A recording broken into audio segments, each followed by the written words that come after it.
The best players in the world have traveled to Ohio to put the finishing touches on their hard-court game plans ahead of the final Grand Slam of the year. No one has more at stake than Serena Williams. She agreed to meet me after her 2-hour morning practice session. You have completed the Serena Slam twice. You currently hold all 4 major titles. You're staring down the barrel of doing something that no one else has done for nearly 30 years. What have you learned about yourself that you've been able even to get to this point and accomplish all that? I've learned a lot about myself. I learned that I have a tough mind and I faced a lot of adversity. And, you know, in Australia I was like puking before I walked out on the court, and the French, it was only by the grace of God and a miracle that I won that. Wimbledon, I was a little bit better. I was close to losing in the 3rd round, but you know, I think each Grand Slam had such an amazing story. And, you know, I just look forward to being at the Open. I'm excited to be there, and no one wants to be there more than me. There is no doubt Serena wants to be in New York. She's already won the US Open 6 times. You seem relaxed about it. How do you manage pressure so that it doesn't overtake you?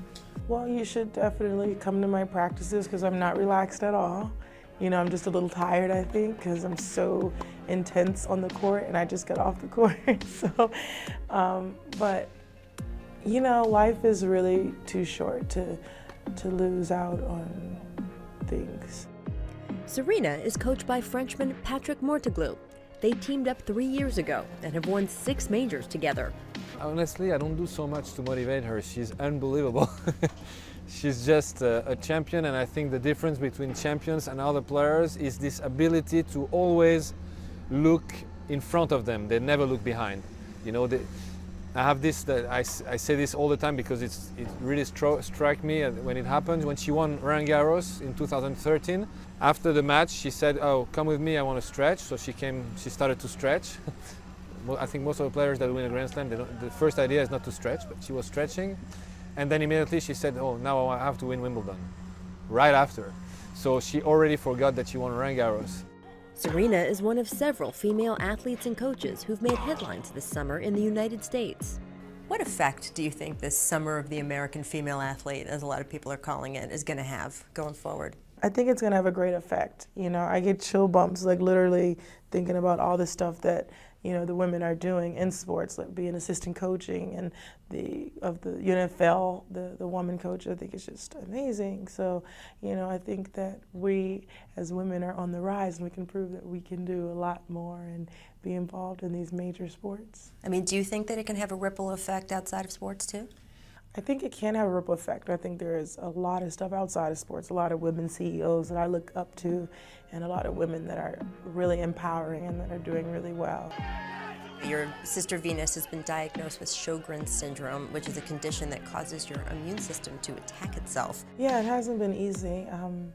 Thinking about her and her battle really helps me and has helped me in my career. And, you know, she's such a great player, and she can be she could have even been even better, but she's also really positive about it, and that helps me think, wow, I'm healthy and I'm doing well, and I don't have any excuses to make, so I should be doing a lot better.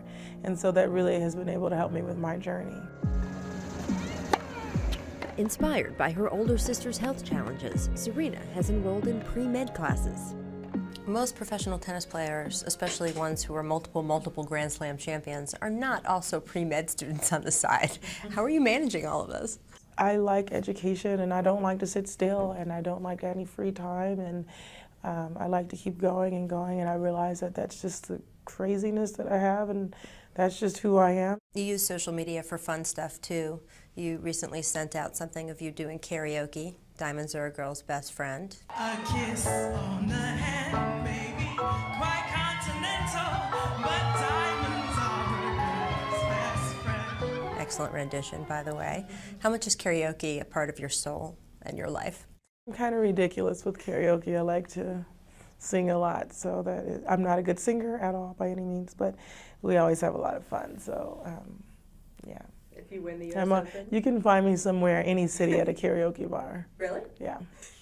If you win the US Open, can we count on a karaoke performance to celebrate? You know what, if I win the US Open, I'm gonna take a vacation.